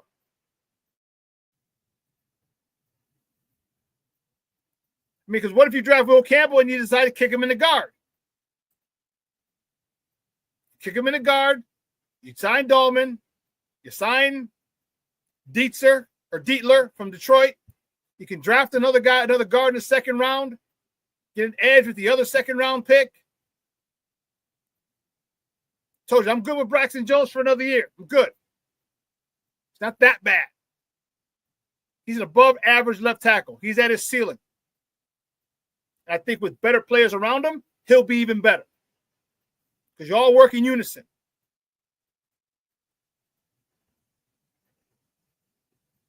If you see a good left tackle next year, fine. And if you find a left tackle that can replace Braxton Jones, bump it.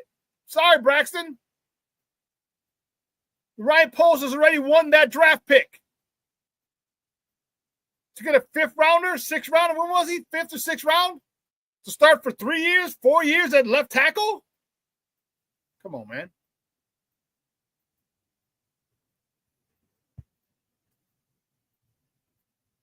Now, mind you, he wasn't a great left tackle. He wasn't, he wasn't Charles Leno. He's better than Charles Leno, the human turnstile.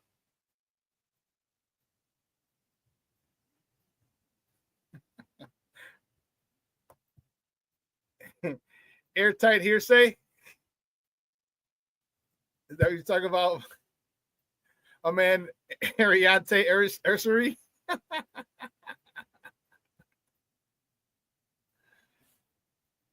But can we talk about how stupid some of these drills are? Can we talk? I was so annoyed with the linemen yesterday. Not with them. I mean, with the lineman drills. Okay. First of all, why do you have linemen running a 40? Why? I swear, every single time I was waiting for someone to pop their hammy.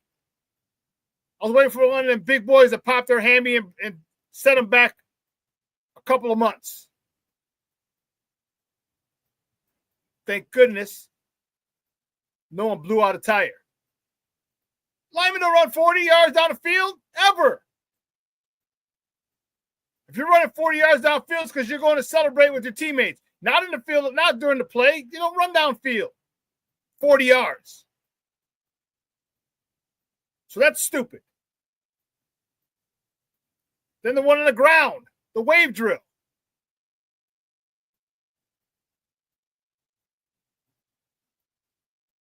The reason they do those things is they need stuff to do. They can't just have the lineman there to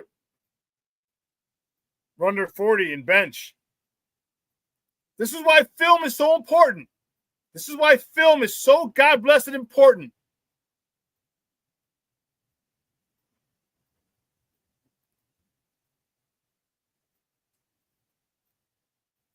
Cornelius says trade back to the mid first to get more picks. You can still get a quality guard or tackle. You could. You could. You very well could. Especially, and I'm more amenable to that, Cornelius, if we get Dahlman and Dietler or another guard, like Mekhi Becton. I know he's off an injury, so I'm just saying, but just another guard. If we get two pieces in an offensive line in free agency, I'm more than happy with trading back. More than happy with trading back. There was a lot of guys yesterday that I saw that I liked on this offensive line. Offensive line wise, I should say. I gave you 4, but there's some other ones as well.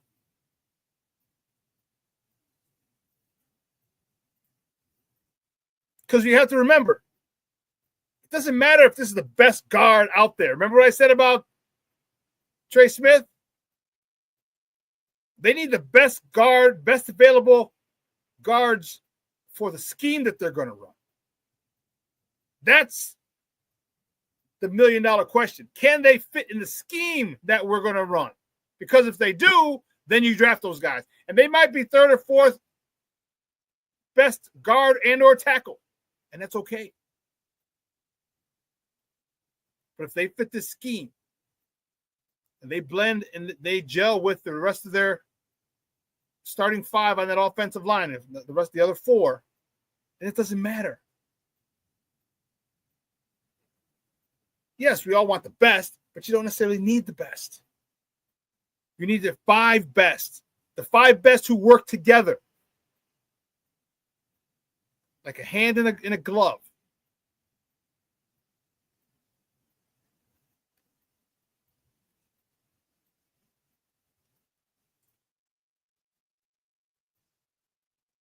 I'm not sure what you're saying, Junior. It says it's boring when O is a player, and it's boring to watch. Who? What O are you talking about?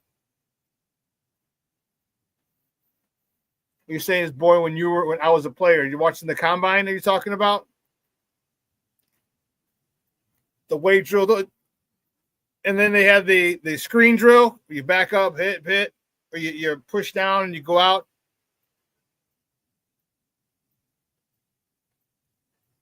This is why film's so important. Watch them. They ran screens. Everybody runs screens.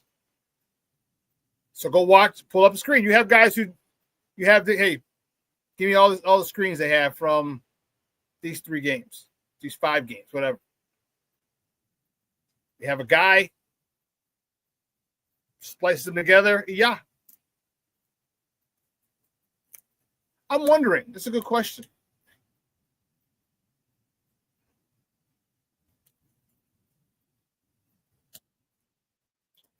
colleges have to, or NFL or colleges have to have video guys. So people in AV part, like the media, now media's, communications is so huge. So everyone wants to have a podcast and do this. Well, they can have guys come in and edit film. So Monday morning, I need this cut up. So when I was after this 2014, so I was still at Illinois Center for Broadcasting, and students need their editing hours. I was coaching at Bogan.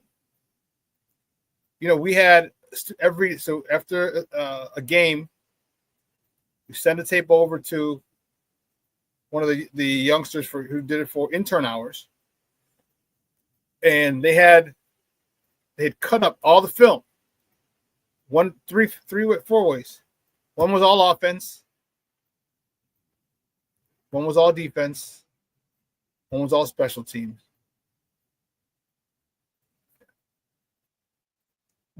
So our individual coaches, we could watch it. So the offense, we go just offensive plays, just defensive plays, just special teams. And they did it, obviously, for free because they were trying to get their hours. But in the NFL, you don't have that. You got a video guy or a couple video guys.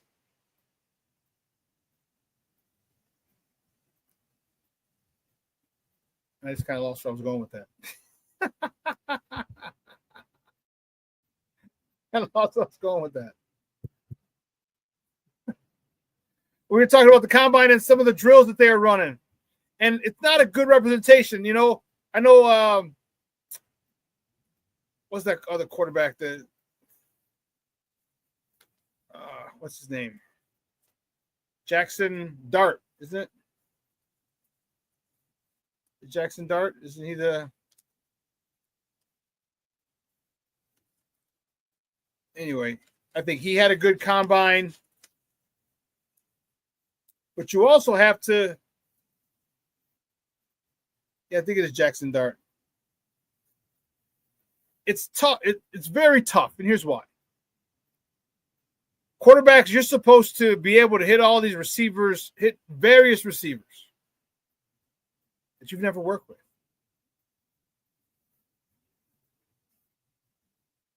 You've never worked with these receivers. Never. These aren't your people, which is why they love pro day, which is why people don't want to throw at the combine. They'd rather throw at their pro day, which makes sense. I don't know how fast you are. I'm not timed up with you. I don't know if you're a jump up and go get it kind of guy, or if I just got to throw it out there, you'll run there and get it. And then I don't know your speed. All that has to be done on the fly. See, when you get drafted to a team, now you got OTAs, you got mini camp, you got training camp, you got all this time to work to gain some chemistry. So I understand why a lot of people don't want to throw it at the combine. They'd rather throw it at the pro day.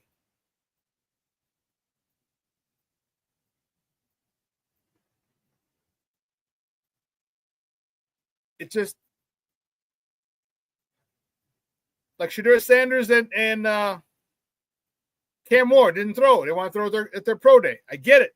He wants to throw to Joe Horn, who was there yesterday because Joe Horn Jr., he's trying to get combine, a higher draft selection. So he's got to be out there in front of the eyes. But you go back, watch his pro day. He's going to be so comfortable. And it'll show teams, and it could move him up the board. Say, hey, listen, when he's comfortable with his quarterback, look what he does. Look at the way he runs his routes. Look at the way he catches the ball. I'll get the same dude that I'm seeing on tape once he's comfortable with his quarterback. That's the kind of guy I want.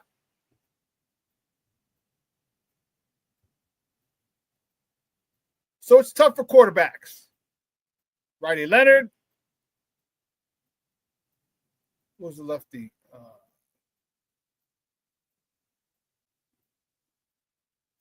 Jalen Milrose, the young man from Alabama. He said he tries to throw the ball too damn hard all the time. He's got to stop. He's got to stop. Man, he's got to stop. Man, that was rough yesterday with the way he was. Yeah. Yeah. So I should have put that up. I didn't have time.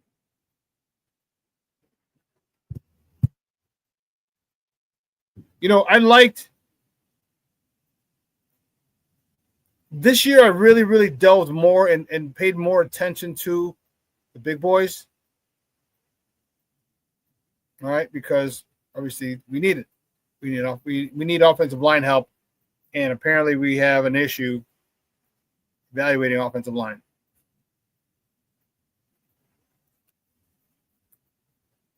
Despite the fact that your general manager who's selecting him is a former offensive lineman.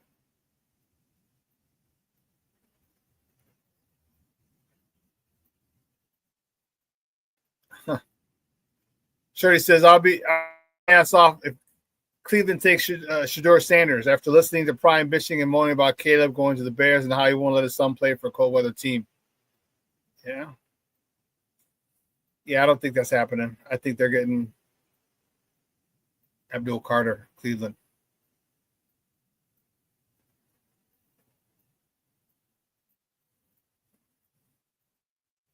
I think they're going to get Abdul Carter.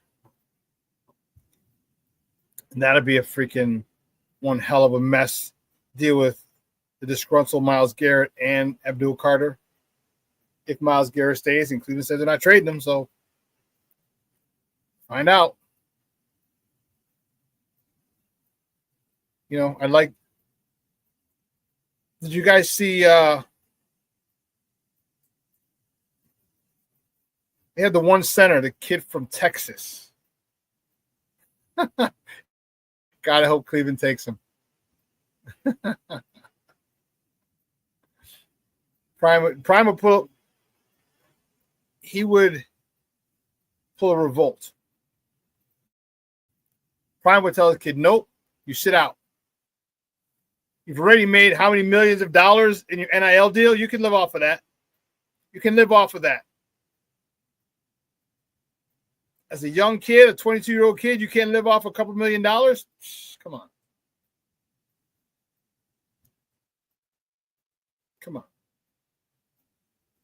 It's not like Shedeur Sanders has to help get mom out the hood.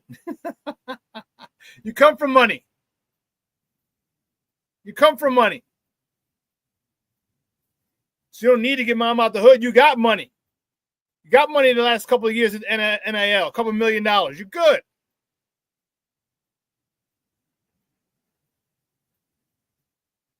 Cornelia says the O lineman Poles has drafted have been good. It's the free agent O linemen that have been busts.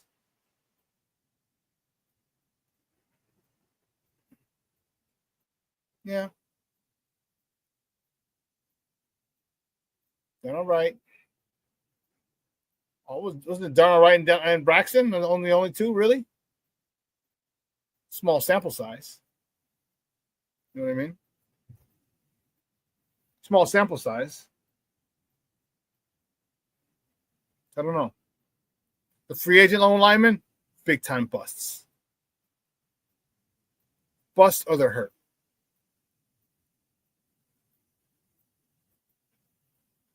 Jared Wilson, Marshawn Wallace says, I like the center from Georgia who runs a 4.81.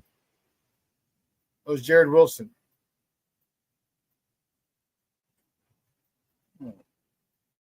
Where'd you go? Yep. 4.81. That was insane.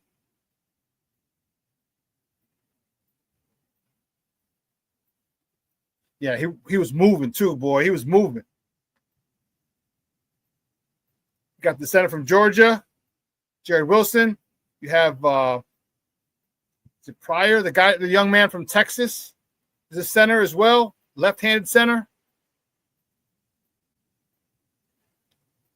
So I'm very comfortable with this offensive line depth.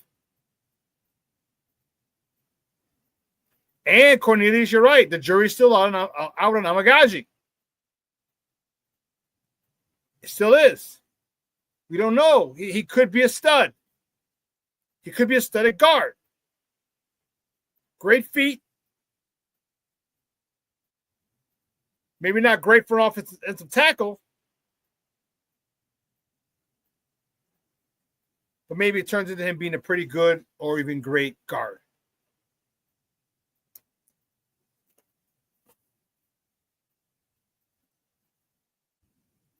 Who was the kid who was screaming the entire time he ran the 40? That was fun to watch. Wasn't that Dembo from Missouri? Was that Dembo, guys? The guy who was screaming down when he's running his 40? Yeah, that was funny. And Dembo, the kid out of Missouri, is nice as well. There's a few. I'm telling you, this is a good draft. There's quite a few. Armand Membu. I said Dembu.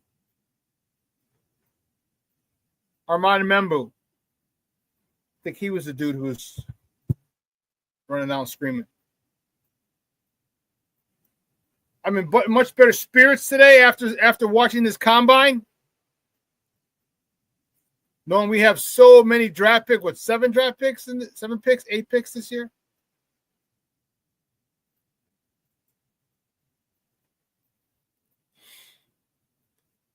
We can get quality players. First 3 rounds, first should be a starter. Second should most likely be a starter. If not, definitely in a rotation, and third should be back up to rotating.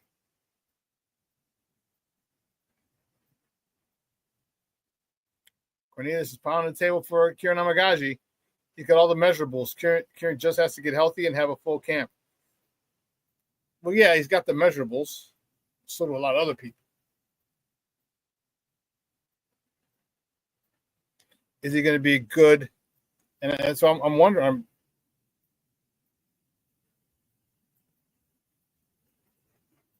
He seems, again, like another nice guy.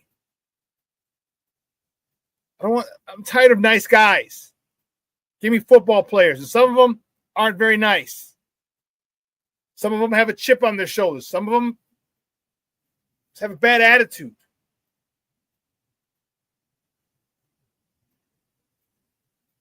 It's okay. It's okay if they play. No, we're not talking about gangbanging and shooting people. No.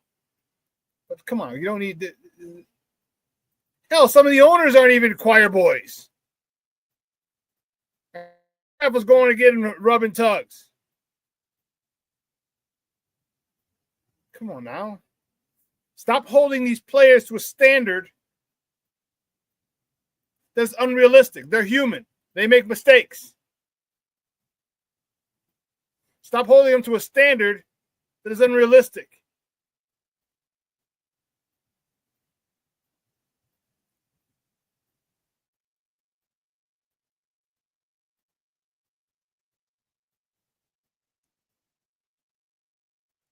Anyone else excited about this draft? Who else? Who are you? Who's excited? And who's your number 1 pick, or our number 1 pick in your estimation? Who are the Bears taking at 10? Or are they trading back? If they trade back, where are they trading and who are they taking? Put it here in the comments. Put it here right here in the comments. Mr. Shorty says he's stoked for the draft. And you should be. You damn well should be. This is going to be a good draft. This is a franchise-altering draft. It's got to be.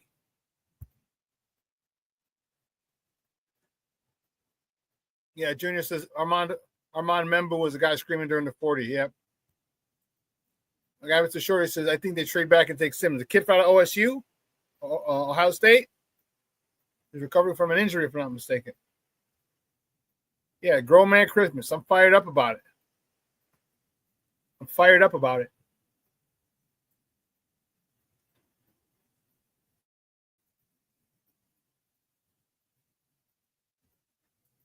Seeing the quantity of quality O linemen yesterday was refreshing.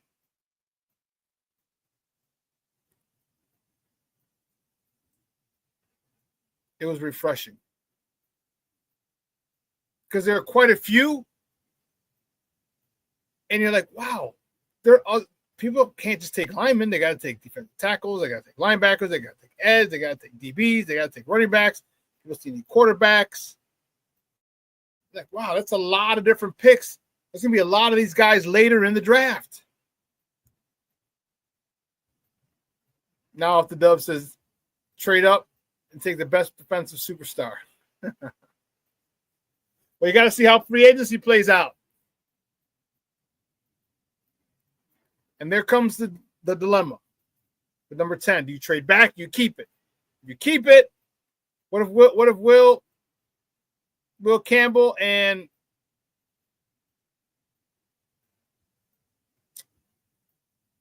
Kelvin Banks are gone? I'm trying to think of his name. So you take Booker. What if he's gone? Now, I don't anticipate it. We got 2 quarterbacks that are going first round for sure. Where's Shador and Cam Ward go? We don't know. Abdul Carter is going to go up top.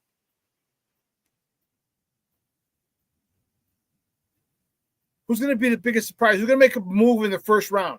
Who's going to make a splashy move in the first round? Jump up to get a guard, get a tackle, get an edge rusher. Who do you think is going to jump up and have the biggest jump and make the biggest impact to get a trade in the first round?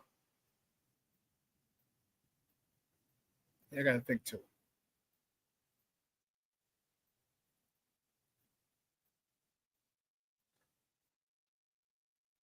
Can't think.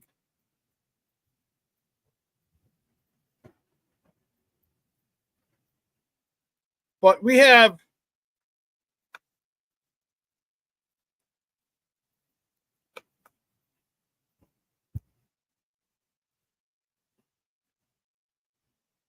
for Gonzalez says for sure O-lineman in free agency and a young stud D tackle or edge is my guess at 10. Cheaper to pay O-lineman than an elite edge rusher. Okay. Yeah, give me at least 2 guys on the offensive line in free agency. Please. One's got to be Dahlman. One has to be Dahlman. Has to be.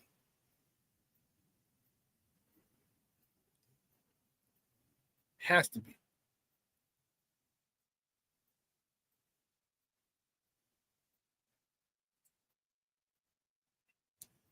But I got one person who said they're fired up.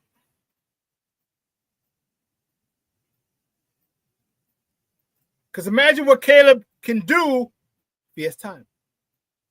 Church checking in. What's up, Papa? Good morning. Imagine what Caleb can do if he has time. If he has time. That's all we're asking for. Get him time. Give him some time.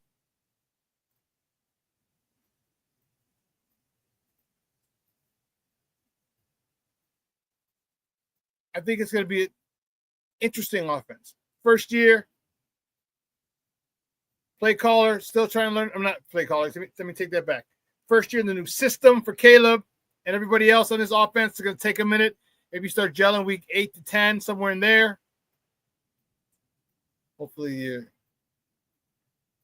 schedule's easier. Hopefully. But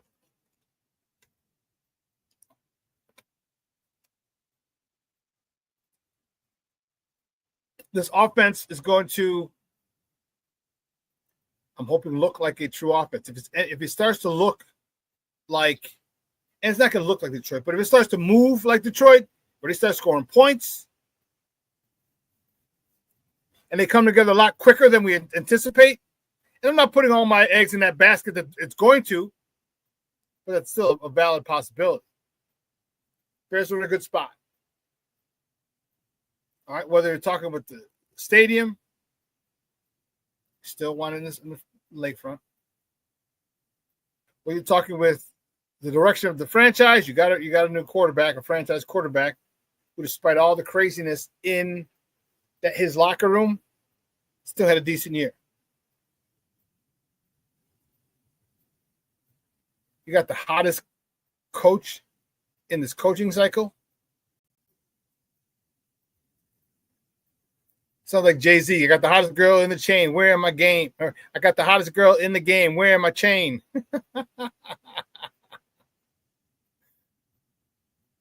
We got Ben Johnson. We got Ben Johnson. That was priority number one. We got him.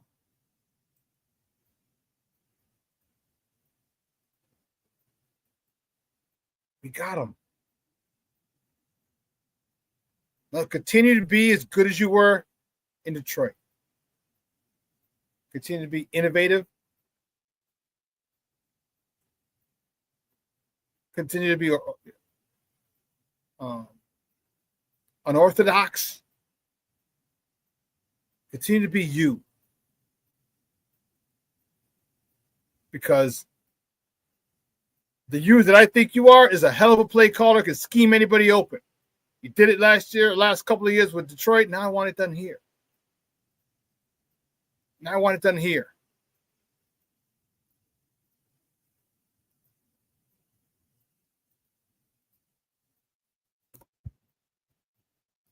So I think there was something I missed today. Nope.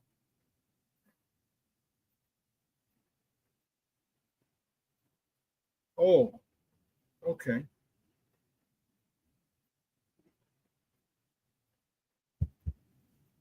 This isn't necessarily Bears talk, but the New York Jets have announced that they're going to release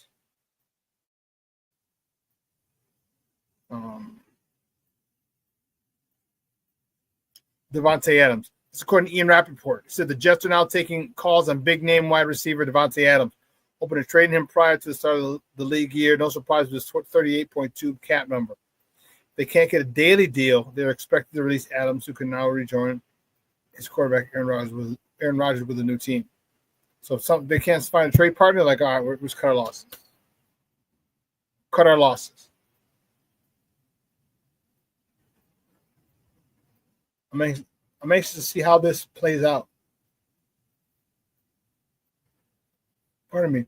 I'm anxious to see how this season plays out, because you're in a much better spot. Address the issue that's been a problem for a long time, both issues.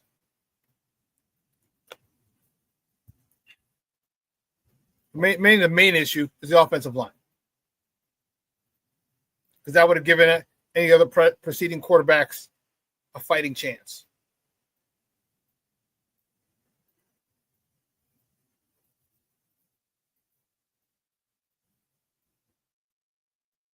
I don't know why. When I see who they pick, it's gonna. If it's Will Campbell or Kelvin Banks, I'm ecstatic. Tyler Booker, I'm ecstatic. One of those three. One of those three we need to get in the first round. One of those three. So if we do,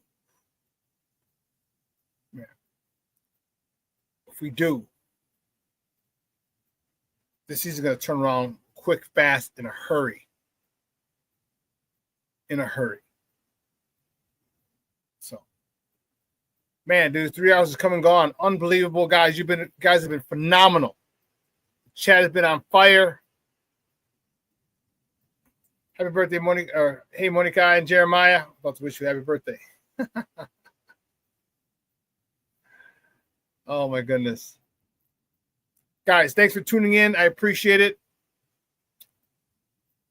This will replay at 6 p.m. tonight, Central Time. Also, don't forget to stay tuned to Lakina McGee and Sydney Brown, Second City Sports. They take you on another 2-hour tour of the island. Oh, what is it? Tour of the island. And that island being Chicago sports. There's a lot to talk. So they're at 12:15. I will be on. Again, this will be replayed at 6. Guys, have a phenomenal day. You know, like I always tell you, make sure your loved ones know you love them. All right? Because tomorrow is promised to no one. Okay, promise to no one. Hung out with a buddy of mine. His son was named a Catholic League MVP of basketball, and he just got named to the second team, Chicago Sun-Times all area team, all city team, all area really. So I saw his son at the game at his game. They won the sectional at Brooks, so I'm gonna go watch them tomorrow. But again, make sure your loved ones know you love them. It is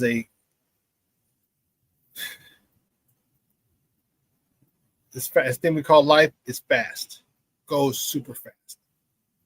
So make sure you don't forget to tell those you love them that you love them. All right, listen, folks. I'm gonna get out of here. So for everyone here at Sports Zone Chicago, I'm the boy. I'm the boy. Can't even speak. I'm your boy, the SuperBack, Shawn Sierra. You have a phenomenal day. I'll see you live again on Wednesday. For everyone here at Sports Zone Chicago, the boy, the SuperBack, I am